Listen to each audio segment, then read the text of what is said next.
Olá, olá a todos. Ora, hoje tenho aqui uma pessoa muito especial para mim e em todo este processo, que é a Ana, a minha esposa, e hoje decidimos falar um pouco aqui sobre um aspecto que é muito importante e foi e é muito importante na minha recuperação, que tem a ver com a rede de suporte familiar e social. E nesse aspecto não há ninguém mais que possa estar dentro deste assunto do que a Ana, que desde o início de todo o acidente, do processo do acidente, que assumiu eh, eh, este papel de uma forma exemplar e que eu acho que pode ser muito importante como exemplo para situações futuras. Eh, em relação à Ana, não vou apresentar muito mais, ela é psicóloga de profissão, embora não seja este o contexto que a traz aqui hoje, mas queria começar que ela começasse por recordar um pouco daquilo que foi aquele momento fatídico que foi o acidente e eventualmente os dias seguintes, a forma como ela lidou com todo esse processo inicial. Obrigada. Olá a todos. Antes de mais, gostava de dizer que é um prazer para mim estar aqui. Tenho estado sempre a acompanhar este processo nos bastidores e o Fernando entendeu que o meu contributo hoje podia ser importante, então estou aqui hoje para partilhar um bocadinho a perspectiva da parte dos outros que têm vindo a acompanhar o Fernando neste processo, a parte da família, a parte dos amigos, e é um bocadinho em representação de toda essa rede que eu estou aqui hoje. Recordar o dia do acidente. Era um domingo, 5 de janeiro de 2020. Como todos os domingos, o Fernando costumava sair muito cedo, quase nem o víamos quando ele saía sempre muito cedo. Habitualmente ele costumava chegar a casa por volta das meio da tarde, final da tarde, quando às vezes atrasava um bocadinho mais, ele costumava sempre enviar mensagens a avisar do atraso dessa atividade. E nesse dia o atraso estava a acontecer, mas as mensagens não estavam a chegar. Eu estava com o Jonatas, o nosso filho, só estávamos os dois em casa, nas nossas rotinas normais de domingo, mas as mensagens não estavam a chegar. Eu comecei eu própria a enviar mensagens a perguntar se estava tudo bem. Intuitivamente era quase, não sei muito bem explicar-vos isto, mas era quase como se começasse a perceber que alguma coisa estava a passar. Ele sempre praticou uma série de esportes, alguns mais radicais do que os outros, que podiam até inspirar um bocadinho mais de algum receio da minha parte, mas a parte do BTT, eu às vezes partilhava sempre com ele, era sempre com alguma angústia quando às vezes da minha parte, quando ele me dizia que ia sair e que não levava companhia, eu pedia-lhe sempre que ele fosse, se estivesse com alguém, porque era quase como se intuísse que nessa atividade podia acontecer, ou se calhar até iria acontecer alguma coisa. Não sei explicar muito isso, mas isto aconteceu ao longo dos anos. Nesse dia, quando as mensagens estavam a demorar, eu quase como se intuí que tivesse acontecido alguma coisa, mas tentava sempre racionalizar e pensar, não, é só um atraso, estão sem rede, não está a conseguir passar a mensagem. Continuamos sem mensagens até quase início do final da tarde, portanto, claramente já estava a passar alguma coisa, mas eu não tinha os contactos dos colegas dele, com quem ele estava nesse dia, e então limitei-me a aguardar e a esperar por notícias, até que recebi o telefonema da Cecília, a esposa do David, um dos colegas do BTT do Fernando, e era um dos que estava com ele, que ajudou a socorrer. Quando eu percebi que me estavam a tentar contactar de um número que eu não conhecia, mais certezas eu tive que alguma coisa estaria a passar. E quando do outro lado ouvi a voz de uma pessoa que eu não conhecia e explicou logo que era a Cida, a mulher do David, eu tive a certeza que não vinham boas notícias daquele lado. Ela explicou-me, primeiro disse-me para eu ter calma, que estavam no hospital com ele, tinha havido um acidente, não me explicou sequer a gravidade da situação, nem a natureza da lesão que tinha acontecido, simplesmente me disse que assim que eu pudesse, que eles não iriam sair lá até eu chegar, e assim que eu pudesse me dirigir ao hospital para poder me inteirar da situação. Surgiu ainda que eu falasse um bocadinho com o médico, estava com ela, um médico cirurgião da equipa que iria acompanhá-lo nesse dia, que iria fazer a intervenção cirúrgica, O médico falou um bocadinho comigo ao telefone, claro que eu mais tive a certeza, com todo este enquadramento, que alguma coisa estava a passar e grave. O médico simplesmente se apresentou, me disse para eu ir tranquilamente para o hospital, para ter calma, e que depois falaríamos quando eu chegasse ao hospital. Pronto, portanto, eu não sabia exatamente o que era, mas percebi que alguma coisa era grave, o suficiente. Eu estava sozinha com o Jonas, na altura tinha 7 anos, não temos aqui perto de nós uma rede de suporte familiar sequer, portanto, tínhamos um grupo, uma rede de amigos mais ou menos próxima, não muito alargada, mas eu tive que tentar pensar a quem é que eu poderia recorrer um domingo àquela hora para conseguir ficar com o Jonatas em casa e eu poder ir para o hospital, não queria levá-lo comigo. E então contactei com um casal amigo nosso, a Sofia e o Pedro, que não estavam em Braga, mas estavam a dirigir-se para Braga. Perceberam logo pela minha voz que alguma coisa estava a passar. Eu só lhes pedi fiquem com o Jonatas para eu poder ir para o hospital, enquanto vou pedir à minha mãe para vir para cá e poder ficar com ele, porque intuí, apesar de não saber o que estava a passar, que não ia ser só aquele dia. A minha mãe vive na Maia, no distrito do Porto. Não tinha um contacto muito frequente connosco, por vezes nós visitávamos, ela passava cá por vezes alguns dias, mas na altura das feiras, sempre com alguma maior pontualidade, mas sempre que nós precisávamos, realmente ela vinha, e foi o que aconteceu nesse dia. Ela não tem carta de condução, portanto tivemos que recorrer ali a uma série de estratégias. Foi a minha irmã que a trouxe nesse dia cá a casa.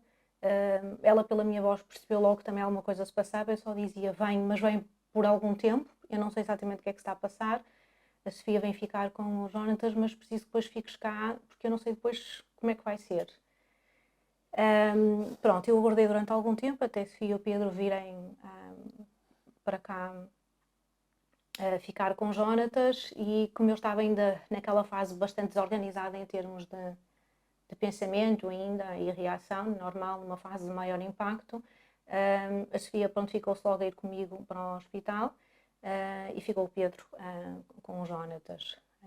Não sei se queres que eu também recorde esse momento do hospital. Quando cheguei ao hospital estava o David, penso que já lá estavam o filho dele também, acho que era a filha, e a Cecília. Eu o David já conhecia, não conhecia ainda a Cecília. Percebi logo pela expressão deles de preocupação que a situação era séria. Entrei logo pelas urgências, a Sofia entrou comigo. A Sofia é minha colega de profissão, também é psicóloga escolar. O médico rapidamente me explicou o tipo de lesão que tinha acontecido e basicamente me pediu, disse-me que estava à espera do consentimento para poder fazer a intervenção cirúrgica, e eu só lhe perguntei: ele está consciente? E ele disse-me que sim. Perguntei se já tinha falado com ele, se ele percebia exatamente o tipo de lesão que tinha e a proposta de intervenção que estava a ser feita, porque mais do que eu acho que devia ser ele a tomar a decisão. E ele disse-me que sim, que já tinha falado com ele, que ele estava consciente, tinha entendido exatamente, que era uma pessoa inteligente e percebia o tipo de lesão, que já tinha dado o consentimento, mas que o médico achava por bem falar com alguém mais próximo da família. A única coisa que eu na altura me ocorreu dizer ao médico foi: não perca tempo comigo, faça o seu trabalho, se é isso que tenho que fazer, faça o meu trabalho. Quando ele me disse: se não fizermos nada vai ficar sempre assim, se fizermos agora alguma coisa ele tem possibilidade de recuperar. Eu disse: então pronto, não precisa dizer mais nada, faça o seu trabalho, não perca mais tempo comigo. Pronto. Eu de facto apercebi-me aliás, o médico contactou-me e fez-me essa pergunta. Pareceu-me uma resposta retórica, não é? Se a solução é essa, vamos para a frente. Mas não me lembro, não tinha a certeza se tinha sido antes ou depois de falar contigo. Falou comigo depois, sim. Pronto, nessa altura ainda não me tinha caído a ficha totalmente, ainda era aquele impacto de choque, constatação, apenas confirmação que se tinha passado alguma coisa. E eu lembro que eu fiquei um bocadinho à espera com a Sofia quando eles começaram a preparar a cirurgia. O médico chegou a dizer: pode ir para casa e vir às tantas horas, porque antes disso não vamos voltar a ter notícias. No fim da cirurgia, que deve acabar às tantas horas, volte e depois pode tentar vê-la ainda no recobro. Mas ainda ficámos por ali mais um bocadinho a tentar comunicar com a Sofia, com o David e com a Cecília pelo vidro, que eles estavam do lado de fora.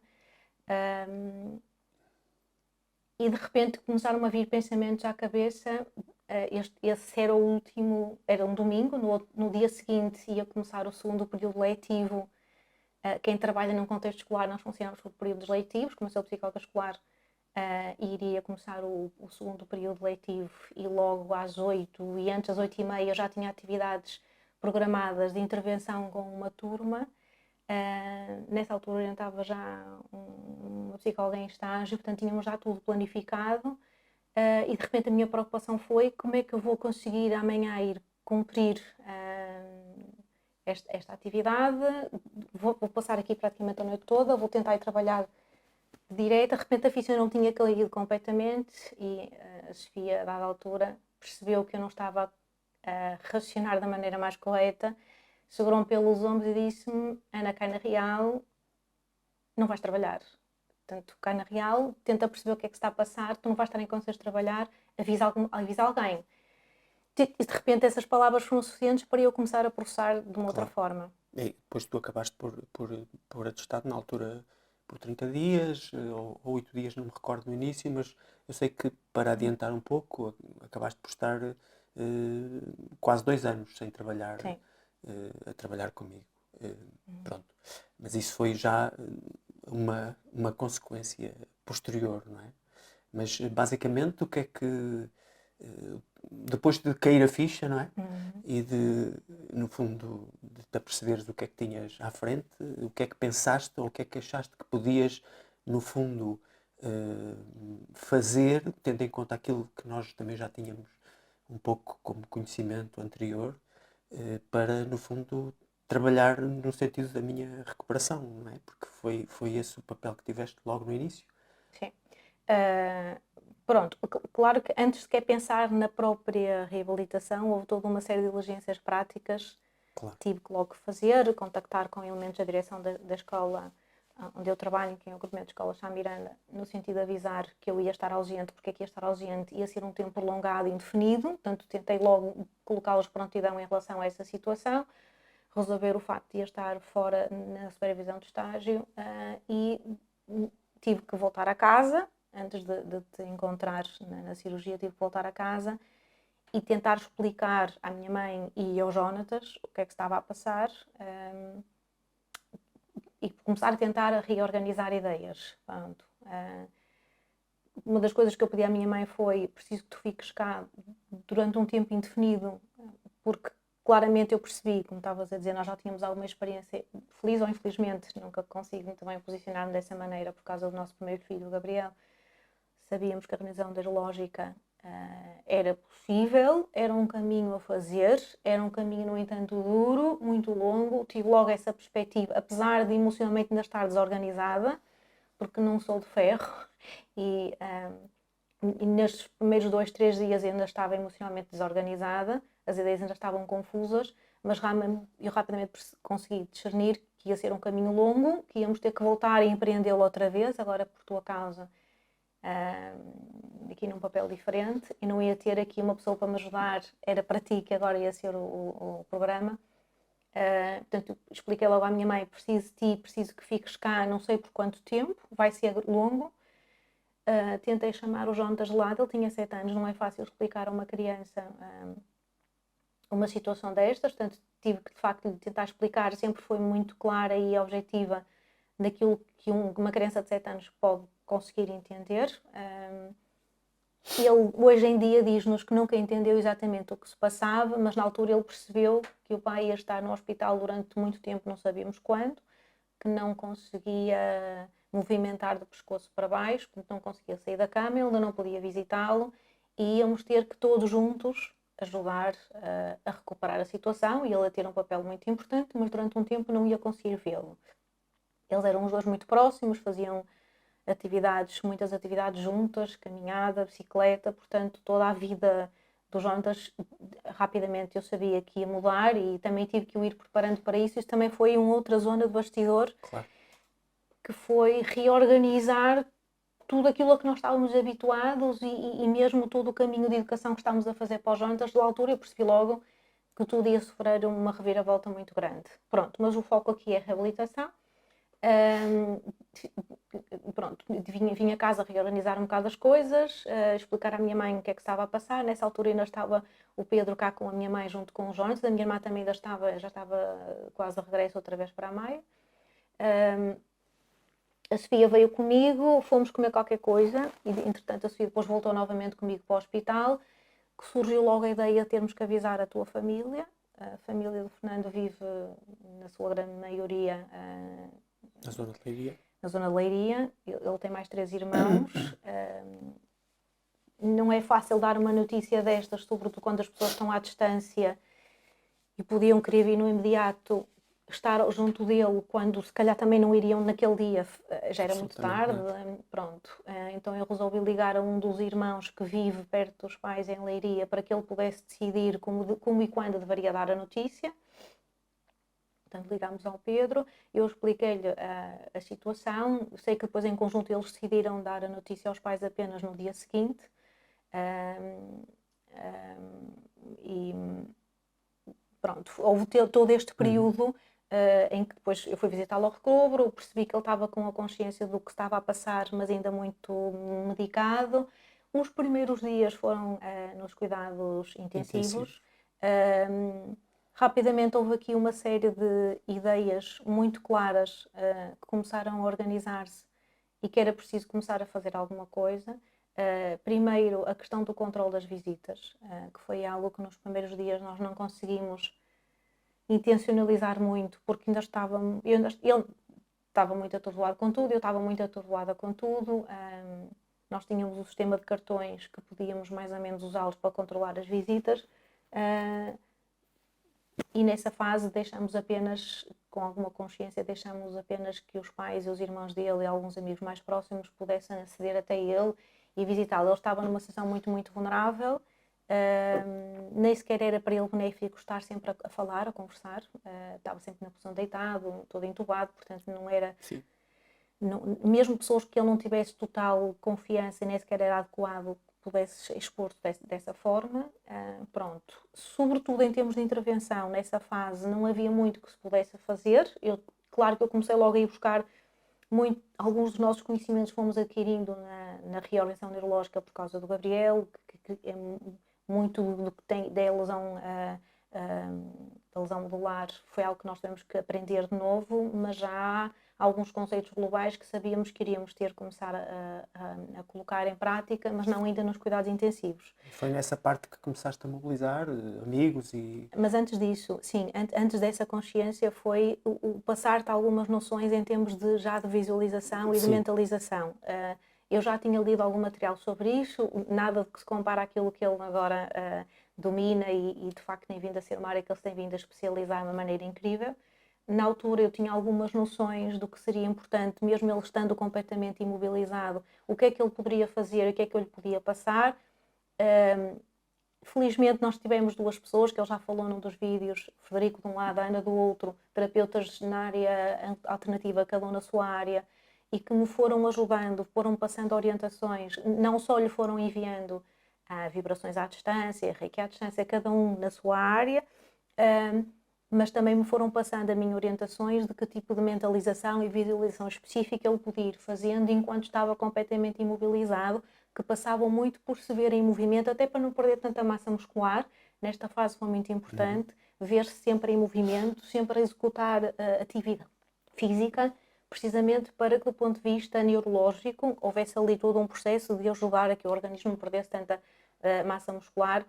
E muitas das mensagens otimistas que eu lhe passava eu dizia sempre, tanto a Ana como ao Frederico, dizem que o caminho vai ser longo, que vais ter que trabalhar muito, vai ser duro, mas tu vais conseguir. Então foca nisso, faz isto, foca nisso. Neste momento tens de ter paciência, porque era um momento em que ele teve mesmo que ter muita paciência para lidar com aquela fase tão dolorosa que foi os cuidados intensivos. Ele era o único, para vocês terem uma ideia, ele era o único. Eu sei que ele quer que eu avance um bocadinho mais rápido, mas acho que é importante passar isto, porque ele não gosta de recordar isto. Ele era o único paciente em estado de vigília nos cuidados intensivos. Era de facto muito dolorosa a situação dele. Ele por vezes tinha que gritar para pedir ajuda, para lhe conseguirem tirar questões ou dores muito neuropáticas que ele tinha muito acentuadas nessa altura. e eu percebi rapidamente que muito das visitas que iam lá estando também era no sentido, sobretudo, de lhe dar este conforto de, se precisares pedir ajuda, nós estamos aqui porque não vemos só o teto como tu, nós vemos as pessoas que aqui estão e sabemos a quem pedir ajuda. Sempre que tu precisares de alguma coisa, nós estamos aqui para insistir, porque tínhamos que insistir. Quem está nos cuidados intensivos é fantástico, mas está a lidar com pessoas em estado de... Vegetativo, muitas delas. Exatamente, não são pacientes que estão sempre a pedir ajuda que não lhe pedia e nem sempre estão logo disponíveis para lá ir. E nós não era nada que pudéssemos ajudar, portanto também passou muito por aí. Felizmente os cuidados intensivos foram mais ou menos rápidos, ele teve ali uma série de conquistas no treino da deglutição, portanto houve ali uma série de conquistas que ele foi fazendo e conseguiu ir superando logo ali uma série de etapas, sempre com muito foco. Ele conseguiu sempre trabalhar muito este foco nessa fase inicial e passou logo de seguida, passado uma semana, não sei se foi uma semana, para os cuidados intermédios. Aí o controle das visitas para nós foi mais fácil e tornou mais fácil por isso mesmo, porque eles têm um tempo muito limitado e restrito no número de horas que é possível visitar, mesmo muito restrito, seja para que pessoa for, e tem um número muito mais limitado, número de pessoas. Não podem, os horários eu já não me recordo, mas era mesmo muito pouco tempo de manhã e muito pouco tempo de tarde, e eram apenas 2 pessoas no máximo por dia. Portanto, aí foi muito mais fácil colocar-lhe mais foco em termos de mentalização e de visualização. Ele já vos mostrou num vídeo anterior que já lhe colocávamos, eu colocava Headphones. exatamente, com músicas, com algumas vibrações muito específicas, não só no âmbito da musicoterapia, mas para criar ali uma série também de atividade cerebral mais ligada também à autocura. Mas aí também já introduzi um outro tipo de intervenção, que era a estimulação sensorial. Já comecei nessa fase a aplicar contrastes táteis, porque já era possível encontrar-lhe mais partes do corpo descobertas, embora ele ainda estivesse ali com uma série de fios, mas já era mais fácil nessa altura. Então, na parte do corpo que eu conseguia apanhar pelo, eu já aplicava uma técnica que nós aprendíamos com o Gabriel, porque o Gabriel na altura não sentia o corpo, basicamente, que era o que se passava com ele, certo? Explicamos isso no outro vídeo. Sim. E então usávamos os contrastes sensoriais, a aspromacia e picacaricia. Estes 2 eram os únicos que foi possível nessa fase utilizar, exatamente. E porque foi posteriormente chegaste a levar sim. Quando entraste para a enfermaria, sim, quando entraste para a enfermaria, ele quando entrou para a enfermaria foi quando verdadeiramente, e se calhar é o maior foco aí, foi quando ele teve nem uma semana nos estados intermédios e quando passou para os cuidados, para a enfermaria, ou seja, para a unidade de medicina física e reabilitação, o horário era muitíssimo mais alargado. Eu depois, com algum esforço ali com a equipa, eles estavam a começar a implementar um programa de cuidadores e eu aderi. E que basicamente, todo o tempo de visita tu estavas lá. E eu permitia que tu estivesses sempre acompanhado das 9 às 22, que quase sempre era eu, mas muitas vezes eu tinha que estar com o Jonas minimamente. E então recrutamos ali uma equipa de amigos que nos iam ajudando a implementar exatamente, quando estavas sozinho ou quando estavas comigo, a mentalização, a visualização continuavam sempre e cada vez mais de uma maneira intensiva. Introduzi um terceiro contraste sensorial, o quente-frio, para além do picacaricia e aspromacio, introduzi também o quente-frio. Tínhamos um arsenal, que era uma caixa cheia de materiais que inspirava muita curiosidade. Alguns personagens que me perguntavam, outros não perguntavam, mas estavam sempre muito curiosos para saber o que estávamos a fazer, porque cá em Portugal não se pratica, isto é importante passar para aí, não se pratica a estimulação sensorial efetivamente, e nós tínhamos logo, e nós íamos, eu sei que ele confiava em mim, faz o que tu achas que deves fazer, mas era sempre com a opinião dele que eu queria recolher, e nós sabíamos que esta parte ia ter que ser estimulada, porque ele não sentia do pescoço para baixo. O princípio é, quem não sente não mexe, não movimenta, então quisemos começar a dar... primeiro a parte tátil para depois conseguir chegar a outras funções. Não é? É claro que ele ao final de 15 dias da lesão começou a ir para os ginásios para ter acesso aos terapeutas ocupacionais e à fisioterapia, que o trabalho que eles fizeram é excelente, mas era apenas meia hora por dia. Portanto, é manifestamente insuficiente. O nosso foco foi estimulação sensorial, que efetivamente não existe, utilizar os tempos mortos que o Fernando tinha, que era a grande parte do dia na enfermaria, para que ele tivesse a ser intervencionado não só na estimulação sensorial, mas também em todas as movimentações que ele pudesse já executar na altura. Por isso, eu fui tentando insistir, a Lisete, por exemplo, a terapeuta ocupacional, que é excelente, deixava-me sempre assistir às sessões, sempre me deixou assistir às sessões e eu sabia, porque ela me passava orientações do que é que eu devia repetir continuadamente no resto do tempo, porque senão não seria suficiente apenas a hora da terapia. Na fisioterapia não tive tão facilmente acesso, consegui assistir a uma ou duas sessões, no entanto, ele explicava-me o que fazia, havia enfermeiros que disponibilizaram, depois de alguma insistência da minha parte, para me explicar algumas movimentos que era possível fazer com ele, então nós reproduzíamos esses movimentos, esses padrões de movimento, ou eu, ou o exército que foi Mobilizaste na recrutado. Eu altura. digo um exército, mas não era muita gente, de facto não era muita gente, mas nós tínhamos os teus pais e um dos teus irmãos que vinham aos sábados à tarde para me libertar, para estar com o Jonatas.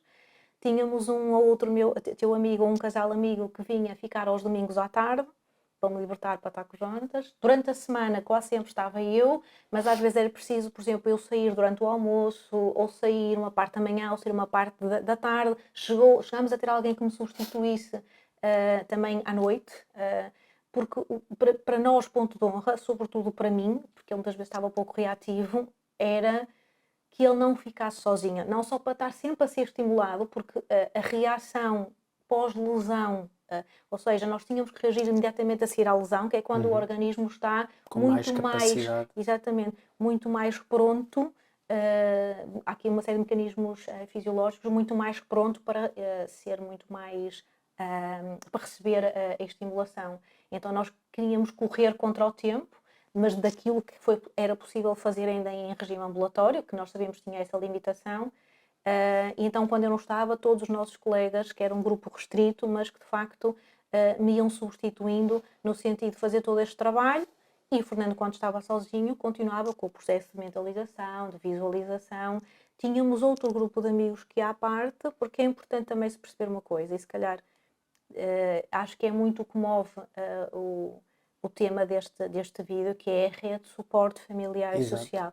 Nós na psicologia dizemos muito que é existir uma rede de suporte social e familiar constitui-se como um amortecedor ao stress, tem muito este papel, e eu tinha essa consciência. Nós aqui temos de facto junto de nós uma rede familiar praticamente inexistente, mas o facto da minha mãe ter vindo e ter-se mantido connosco, ela praticamente veio viver connosco, embora nos últimos anos mais de semana sim e semana não, está connosco. Em todo o caso, tínhamos outras pessoas que nos iam dando este suporte precisamente para, de alguma forma, nos ajudar a que as rotinas aqui em casa ficassem minimamente funcionais e tu continuasses a ser intervencionado. Sim. Muito bem. Há alguma situação durante este processo em que tenhas sentido assim um desafio mais em termos emocionais maior? Há alguma situação que te recordes? Sim, houve vários desafios. Primeiro, toda esta fase inicial, que Claro, foi, não é? já Que falaste. é muito impactante. Pronto. Ainda nessa fase, a tomar a decisão de não ir trabalhar, para mim, foi de facto algo que me custou assumir. Pelo tipo de profissional que eu tento ser sempre, muito envolvida, compreendida com o meu trabalho, foi de facto difícil tomar essa decisão, mas não houve grande dúvida por tive que definir prioridades. Houve um desafio que aí sim eu coloco com mais peso, que foi uma escolha que eu tive que fazer, ou seja, nessa fase inicial houve vários desafios que têm vindo a haver sempre, não é? Isto na perspectiva de quem está a ajudar alguém com um grau de incapacidade, como era o teu caso. Houve uma fase inicial que eu sabia que tu precisavas ter ali alguém sempre para ir monitorizando, até os posicionamentos que muitas vezes... Era um dos focos principais Aliás, nessa a fase. fisioterapeuta Isabel explicou isso, que nós muitas vezes não temos a noção que os pacientes numa situação como a do Fernando não são muito bem posicionados e reposicionados, e devem ser reposicionados com mais frequência. Isto não acontece e pode, do ponto de vista da própria intervenção, ser contraproducente. Portanto, Claro. também era importante estar sempre ali com ele também por causa desta situação, mas eu para estar junto com ele no hospital, como depois rapidamente consegui das 9 às 22, eu tinha que estar menos tempo com o Jonatas. O Jonatas já estava sem o pai nessa altura e teve que dedicar do tempo com a mãe, para eu poder estar com ele. E foi uma escolha que eu tive que fazer, tive que explicar aos Jontas. Eu sabia que ele estava bem, ele estava com a minha mãe. No entanto, foi uma escolha que eu tive que fazer muito complicada. E ele hoje em dia entende, e na altura ele sempre foi um menino muito crescido e muito inteligente e conseguiu entender, mas era uma criança e estava a sentir falta de nós os dois. Claro, quando ele começou a conseguir visitar, foi importante, mas tudo isto foi um desafio, ter que fazer essa escolha. Foi um desafio conciliar na altura, o desafio foi quando foste para o CRN. Sim. Ou seja, ficaste sem Período de visitas. pandemia, Foi um sim. desafio para ti, sobretudo, Claro. para nós também, porque queríamos te ajudar à distância e nem sempre era fácil. Eu enviava muito reiki à distância, nós temos os dois o segundo nível de reiki. Enviava muito reiki à distância a ele e comunicávamos muitas vezes por telefone, mas eu enviava-lhe muito reiki à distância, mas sobretudo ele ficou entregue a ele próprio. Também não deixou de ser importante nessa altura, porque criou ali mais alguma autonomia em termos de vários níveis. Mas depois, vários níveis que irá explicar, exatamente. Para nós aqui, houve um desafio que toda a gente estava a sofrer na altura, a viver na altura, que era a pandemia. Portanto, quando tu entraste no CRN, foi ali na fase inicial de março, coincidiu com todo o isolamento, aquele primeiro isolamento total e absoluto, que os miúdos vieram para casa, deixou de haver visitas nos hospitais. Portanto, nessa altura, estranhamente, a pandemia, que foi um desafio para todos nós, para nós o impacto que ela teve, apesar de ser algo estranho, todas aquelas rotinas diferentes, mas para nós o impacto que teve a pandemia, não é um exagero dizer que não foi tão grande como foi tudo o que nós tivemos que adaptar. Nessa fase, uma das minhas preocupações, e vamos falar disso com mais pormenor no outro vídeo, foi, aproveitei esse momento em que não estava tanto contigo, estava mais aqui com os Jontas, e foi bom para os Jontas também, e estava a utilizar mais o ensino dele à distância, foi a adaptação da casa. Nós vamos ter um vídeo depois próprio para isso, mas foi nessa altura, foi um novo desafio, não é? Pronto. Quando tu regressaste a casa, houve todo um outro momento, quando tu regressaste a casa em maio de 2020, que Depois foi... eu comecei a trabalhar de novo com a Isabel, com a fisioterapeuta, mas como infelizmente acontece, o trabalho de fisioterapia é sempre muito reduzido e sem dúvida que o apoio da Ana foi excepcional, porque nós já sabíamos que quanto mais repetíssemos o tipo de estimulação necessária, maior seria. Eu quase que sou capaz de arriscar dizer uma coisa, que é, talvez me tenha custado mais a partir daí, em termos de força anímica, de cansaço, porque tínhamos aquele pequeno batalhão, aquele exército que nos ajudava quando estavas em situação hospitalar, mas de repente todos dispersaram, como é perfeitamente normal, todos estavam a vivenciar uma pandemia e tinham outras preocupações, como é óbvio, também tentavas já longe do nosso alcance, mas quando regressas a casa, para além dos terapeutas que conseguiste mobilizar para virem cá a casa... Na altura, a Isabel vinha cá 3 vezes por semana, 1 hora. Sim. Todo o resto do tempo, depois posteriormente o Abel começou a trabalhar comigo já numa fase também, mais à frente, mais à frente, quase um ano depois, também mais 2 vezes por semana, mas todo o resto do tempo, porque como já disse no outro vídeo, para mim não faz sentido o trabalho ser feito 1 ou 2 horas por dia, não. É o dia inteiro. Aí foi, não vale a pena pensar em que nós somos super-heróis, porque nós não somos. Há momentos difíceis, até de mesmo de gestão emocional, de gestão do cansaço, ele pela situação em que estava, eu porque tinha um papel muito importante para o ajudar. Nessa altura estava a assumir muitas horas, nós tínhamos sessões de trabalho cá em casa, nos espaços que adaptamos, 5, 6, 7 horas diárias para repetir os padrões que a Isabel me deixava. E outros estimulação sensorial. Portanto, exatamente. Para além disso, tinha que monitorizar o ensino à distância, porque o Jontas estava permanentemente em casa, porque estávamos em pandemia, estava o ensino a decorrer à distância, e ele era um miúdo, tinha acabado de fazer 8 anos nessa altura, tinha tendência para se distrair durante as aulas, para jogar durante as aulas, às vezes apanhava a jogar durante as aulas, e tinha que ir gerindo todas as tarefas da casa. Nessa altura, durante um tempo dessa parte da pandemia, a minha mãe regressou para a casa dela e eu fiquei realmente com tudo centralizado em mim, e toda esta gestão... Como é que conseguiste gerir essa capacidade de otimismo com tanto trabalho? Tens essa percepção? Sim, de muitas das técnicas de visualização, mentalização, também tive que as utilizar para mim, não é? como é óbvio. Pronto, como eu disse há bocadinho, nós os dois temos o segundo nível de Reiki, portanto já tínhamos algumas técnicas para invocar alguns guias espirituais e quem tem um pouco de conhecimento e informação a esse nível perceberá o que é que eu estou a falar, para nos darem orientação, para nos darem uma luz, até para nos darem força para nós conseguirmos a fazer aquilo que temos a fazer. Basicamente a minha atitude era: aceitei o desafio, não trabalhava mais, não estava mais em negação, ao contrário dos primeiros dias, e sabia que as rotinas tinham que ser todas reorganizadas. Aceitei o desafio e só pedia para ter força, energia e equilíbrio para fazer o que tinha que fazer. Portanto, eu todos os dias à noite e todos os dias de manhã, durante o dia não tinha muito tempo para isso, mas tentava invocar estes guias espirituais, pedia-lhes para ter essa força e esse discernimento para fazer aquilo que era preciso, porque sabia que naquela fase aquele meu papel era muito central. O Fernando estava muito dependente a muitos níveis. Para vocês terem uma ideia, se ele tropeçava e caía ao chão, ele não conseguia sair sozinho do chão, eu tinha que o levantar em peso. Efetivamente havia, isto e outros exemplos que nós podemos dar, é sempre com o coração nas mãos que nós estamos, se nos afastamos. Eu não conseguia, por exemplo, ir às compras e deixá-lo, já não era fácil ir às compras na altura, estávamos em pandemia, mas eu não conseguia deixá-lo em casa.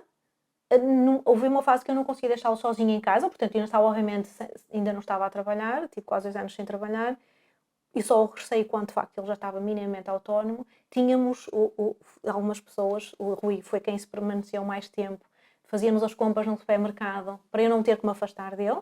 Pronto, portanto a ideia era: mentalizava todos os dias, invocava estes guias espirituais no sentido de lhes pedir força e equilíbrio para conseguir fazer aquilo que tinha que fazer. E depois há muita técnica também da visualização, no sentido de perceber quais eram os meus objetivos. Tu tinhas os teus objetivos específicos em termos de recuperação, e eu também usava esses objetivos para ele. Ou seja, é uma outra coisa que nós tínhamos feito, que é criar aqui uma rede energética, uma corrente energética vibracional dirigida a ti, mas criada pela mentalização de outros. Eu já tinha lido um bocadinho este trabalho do psiquiatra Brian Weiss, que tem muito material em que nós podemos perceber os benefícios que um paciente, que é o foco desta corrente energética, os benefícios que ganha, que tem com este tipo de intervenção. Logo, desde o início, ali mais ou menos desde a zona dos cuidados intermédios, que este pequeno grupo que nos ajudava, basicamente eu pedi-lhes, tinha 5, 10 minutos durante o dia para pensarem nele, para pensarem no Fernando, para pensarem, para o imaginarem a recuperar, as células dele a recuperar. Imaginem-na a correr, imaginem-na a andar, imaginem a executar as funções que ele perdeu, vai voltar a tê-las. E alguns, de facto, eu sei que criaram, que fizeram isto, que criou-se esta corrente. Eu, durante muito tempo, agora já nem tanto, mas durante muito tempo, eu adormecia e acordava também a criar, eu própria a colaborar nesta corrente energética. Até reforcei mais quando estavas no CRN e eu não tinha acesso a ti, mas também o dava para mim. Ou seja, eu definia os meus objetivos, imaginava-me a conseguir conciliar tudo, a conseguir gerir o cansaço. Eu tive durante muito tempo, só dormia cerca de 3 horas por noite, porque deitava-me tarde, tinha muitas tarefas para fazer em casa, acordava cedo para ter tudo pronto para começarmos a fazer o trabalho, e portanto eu visualizava a mim a conseguir também conseguir empreender isto. Terminando esta questão dos desafios que me tinhas perguntado, claro que depois houve um outro desafio mais à frente, que é muito sentido, eu sei, por muitos que nos estão a ouvir aí desse lado, e se calhar podem estar a passar pelo mesmo, que é o momento do regresso ao trabalho. Eu decidi regressar ao trabalho ao final de quase 2 anos de paragem, quando o Fernando estava minimamente mais autónomo em algumas funções. Claro que ainda precisava de mim, mas já estava mais autónomo em alguma das áreas, e foi quando eu decidi, em conjunto com os terapeutas, está na altura de poder regressar. Mas isto não deixou de ser muito duro. A minha própria profissão é muito intensiva, já de si é um grande desafio, e todos os psicólogos escolares desse lado que estejam a ouvir sabem disso, só que eu voltei numa condição completamente diferente. Estava muito mais vulnerável, muito mais cansada, com outro tipo de energia. e sabia que ia ter que me entregar de uma maneira diferente, que para mim não é fácil, mas felizmente o universo às vezes também nos dá aquilo que nós precisamos Sempre. quando nós precisamos, e coincidiu com o momento em que as equipas desses serviços, dos serviços de psicologia e orientação, houve uma injeção de maiores técnicos, e pela primeira vez nós tínhamos na nossa equipa, quando eu regressei, mais profissionais. Estávamos a poder trabalhar com um rácio muito mais aproximado daquilo que é recomendável, de um psicólogo por cada número de alunos ou turmas, e coincidentemente isso para mim foi um alívio, não é? Porque senão eu seria absolutamente incapaz de conseguir ter a prestação que tinha antes do teu acidente.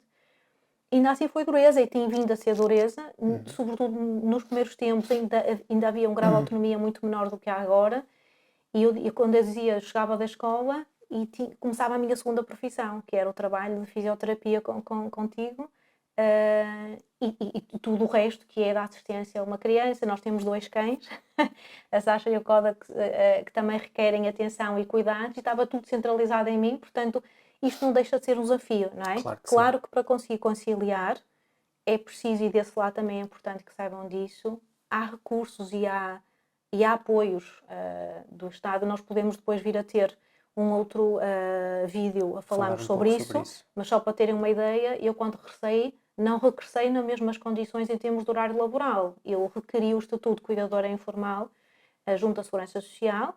Felizmente, várias pessoas que nos ajudaram, uma delas foi a enfermeira que trabalha comigo, mas claro, a Margarida, que trabalha comigo Eu peço desculpa não estar a dizer o nome de todas as pessoas, de facto. Mas podes referir o Altino também, que nos ajudou. Sim, a Margarida ajudou muito com as questões do estado multiusos, acesso aos serviços mais facilmente, junto às médicas. O Altino, a marido dela, é assistente social na Segurança Social, e ajudou muito a requerer uma série de apoios, sobretudo aquilo que me tem vindo a ser mais útil, no meu caso, na perspectiva de apoio ao Fernando, o Estatuto do Cuidador, que me permite, em termos de remuneração, 0, mas que me permite justificar ter faltas quando é preciso regalias. acompanhá-lo em várias situações, e requerer junto à entidade patronal um horário laboral em modalidade de jornada contínua, para que me permita, seja possível, senão não seria possível, conciliar com todo o resto que é necessário na assistência familiar. E isso tem sido a forma, tem vindo a ser um desafio, mas é viável, é possível. No entanto, muito graças também a muitas estratégias. Já que falaste em várias pessoas, para não, como estou a recordar, entre outras que já falaste, também na parte mais jurídica, que é a Susana, também, que é advogada. Nós tínhamos um grupo de pessoas, nós temos um grupo, que até criamos um WhatsApp, que carinhosamente nós apelidamos do grupo de apoio ao Frazão, que são pessoas muito pontuais, as que estavam no hospital, que me substituíam quando eu saía, sempre, continuadamente, durante aqueles meses de internamento, mas tínhamos um outro grupo de pessoas que davam um outro tipo de suporte. A Sofia, o casal Sofia e Pedro, mais na logística, buscar os jantas à escola, chegou a preciso uma outra vez, dar aqui um suporte aos jantas ou à minha mãe. Tínhamos a Margarida, a enfermeira, e o Altino, assistente social, já falei deles, e tínhamos sim a Susana. A Susana é mãe de um dos melhores amigos do Jonatas. Nós já conhecíamos na altura, que eles estavam, quando tiveste o acidente, ele estava no 2º ano.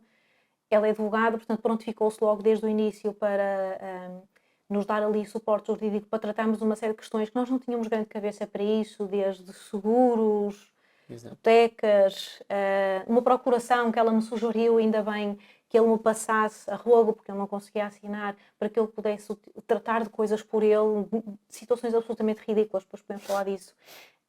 O nosso sistema, falámos disso depois num outro vídeo, e cada um na sua área também nos deram um apoio fantástico. E isso é importante passar aí, que é esta rede de suporte familiar e social. Pode parecer que não é importante, mas é muito importante quando nós estamos a passar, quando alguém está a passar por uma situação tão complicada, tão impactante, em que se calhar só uma pequenina ajuda, tiramos um bocadinho do nosso tempo livre para dar um apoio àquela pessoa que está a precisar, ou àquela família que está a precisar, faz uma diferença tremenda. E de facto nós temos que reconhecer que todas essas pessoas nos têm vindo a ajudar. Já que estamos a falar em nomes, eu acho que não podemos deixar de dizer o resto dos nomes. Tanto muito na fase do hospital, tínhamos o casal Cecília e David, tínhamos o Ângelo, a esposa dele, o Ângelo chegou também a colaborar há algum tempo. Tínhamos o Rui Silva, que depois até se prolongou quando vieste para casa durante mais algum tempo em outros assuntos, até muitas vezes domésticos.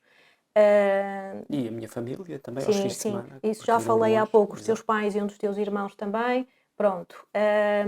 A dada altura, houve uma fase que o Fernando nunca conseguiu ter acesso pela pandemia em si, o tempo que esteve internado, sobretudo depois no CRN, que era quando iria começar a usufruir de trabalho na água, as piscinas fecharam pela pandemia, portanto ele nunca conseguiu ter acesso a todo esse trabalho na água.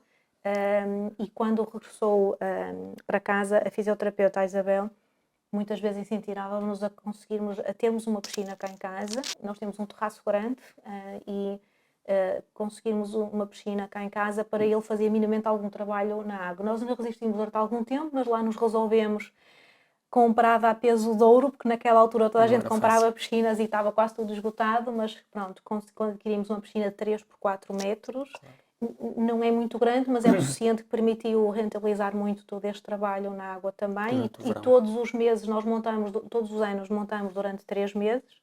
E aí recrutamos mais pessoas. O Para Pedro, ajudar. o Pedro Barbosa ainda chegou a ir algumas Sim, vezes também ao o hospital, Luís tem estado também. na equipa para montar, o Rui tem estado na equipa para montar ou O Luís desmontar. Silva, O Luís Silva começou na parte depois na montagem. sim, o Luís Silva Tem sido começou também a ser incansável. sempre uma presença constante na montagem e desmontagem, passou a integrar o Claro. grupo. Exato. Pronto, e todo este trabalho E é muito pedimos importante. desculpa se esquecemos de alguém, mas felizmente que tivemos uma rede de apoio interessante, bastante interessante, e foi uma ajuda preciosa.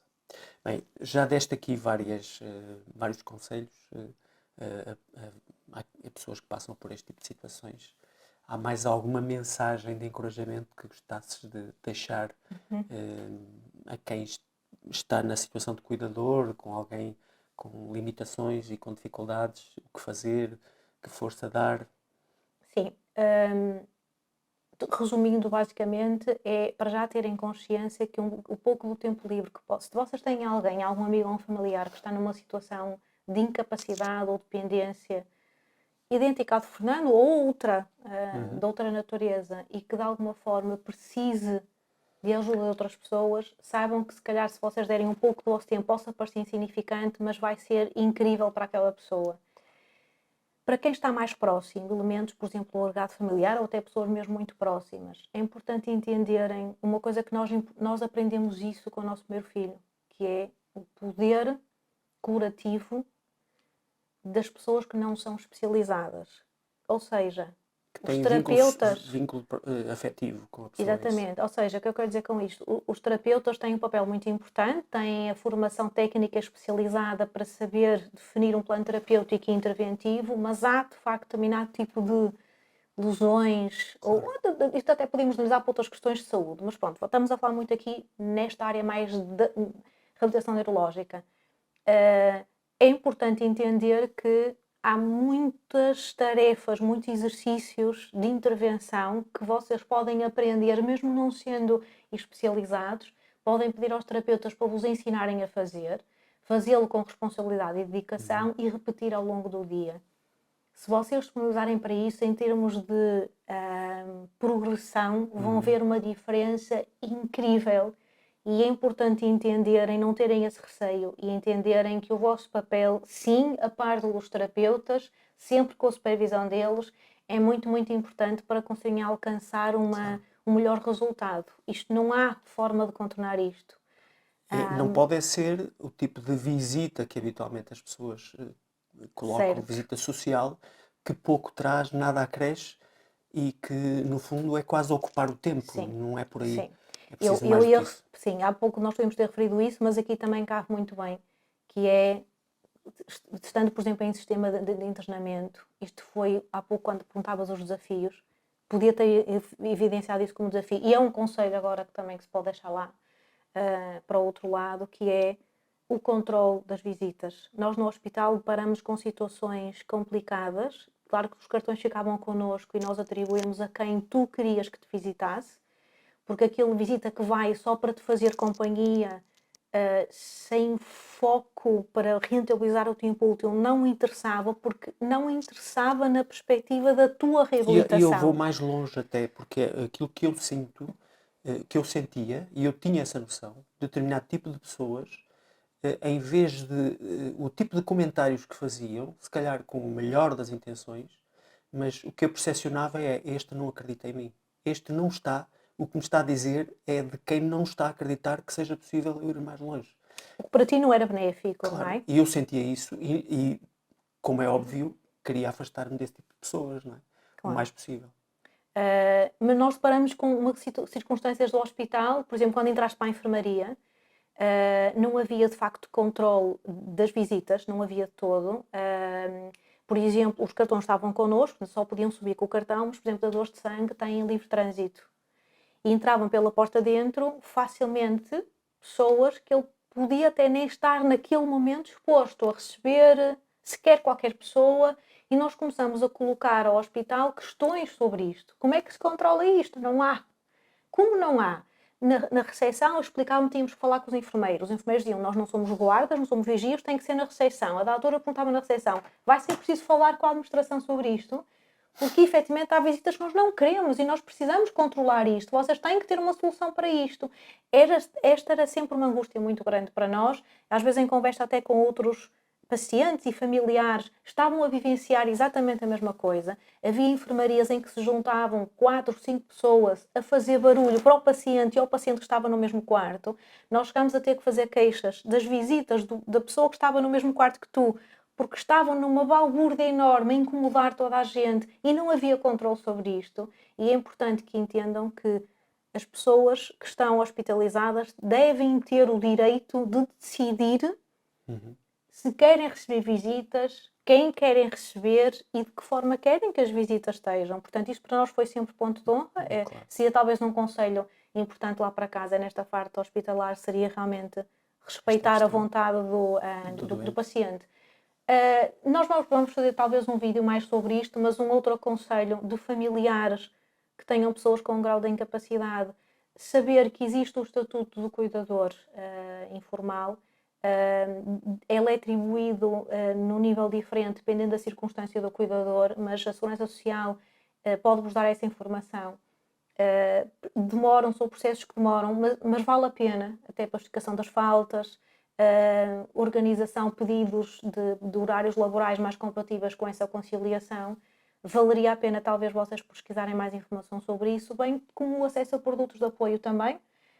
Na Segurança Social vocês podem também buscar essa informação. Nós vamos ter um vídeo mais só dirigido a isso, mas saber que há de facto verbas que não é fácil e é demorado, e nós depois deixamos um bocadinho essas orientações, mas saber que há de facto a possibilidade de se poder requerer alguns produtos de apoio conforme a incapacidade da pessoa em causa. Portanto, era um conselho que eu deixava, e finalizando usando um bocadinho as tuas palavras, e acreditar.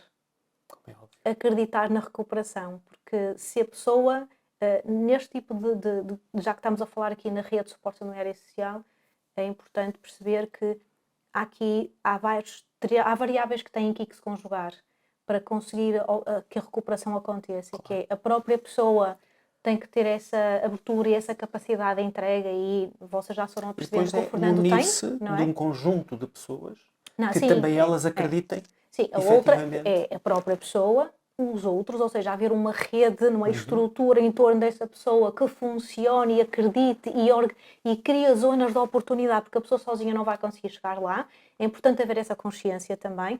Quantas pessoas nós não vimos abandonadas pela família, nos hospitais, com tetraplegias, com esta ou aquela situação? A pessoa sozinha não vai conseguir chegar lá. E a família não está a acreditar que seja possível, porque senão estaria com outro tipo de ajuda, não é? Mas, enfim, isto daria pano para mangas, porque a família também não acredita, porque os médicos não acreditam e porque, enfim, na prática o nosso lema, é complicado. depois o Fernando vai-vos deixar com ele, mas sempre foi contra todos os prognósticos médicos. Claro. Eu sempre Nós disse sempre isso. seguimos em frente, e o nosso lema sempre foi, apesar de tudo e de todos, e daquilo que nos diziam que não era possível, nós sabíamos que era possível e tivemos que nos reunir uma série de técnicas que nós já conhecíamos e outras aprendemos para seguir em frente. Apesar do esforço, apesar de ser dureza, mas de facto nós conseguimos sempre manter o foco. Isso é que é importante, não é? Claro que sim. Seria um bocadinho por aí. Muito bem. Eu agradeço, claro, agradeço a toda esta rede de apoio que me ajudou e tem ajudado desde o início, mas especialmente agradeço muito à Ana e a todo o papel que ela teve e tem tido neste processo. É de facto o elemento-chave neste processo, sou eu que o digo. De resto, pronto, quero deixar aqui mais uma vez uma mensagem e reforçar a mensagem de encorajamento a todos os que estão a passar por situações idênticas ou não idênticas, mas com o mesmo tipo de preocupações e de dificuldades, que não desistam, acreditem em vós, em cada um de vós, porque se nós acreditarmos em nós mesmos, vamos conseguir tudo aquilo que quisermos. Ok? Obrigado. Gratidão.